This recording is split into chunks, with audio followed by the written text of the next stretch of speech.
korang tengah mencari supplier pintu yang boleh custom sendiri ikut cita rasa? Jom hari ni Adik Benda Jamal tunjuk korang tempat yang wajib korang check out. Dekat Art Fiber ni, banyak pilihan pintu daripada pelbagai material, design dan warna yang korang boleh pilih ikut kesesuaian rumah.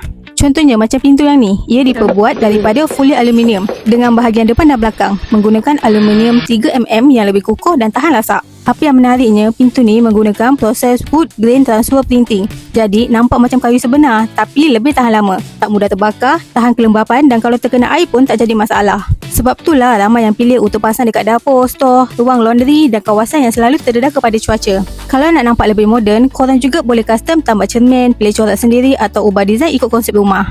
Yang ni pula menggunakan material ACP iaitu Aluminium Composite Panel, sesuai untuk pintu utama atau rumah yang nak nampak lebih eksklusif. Warna pun boleh custom, design pun boleh custom. Nak minimalis, modern, klasik atau industrial, semua boleh bincang dengan tim Art Fiber. So, kalau korang tengah cari supplier pintu cantik dan tahan lama, terus hubungi Art Fiber dan dapatkan quotation anda sekarang.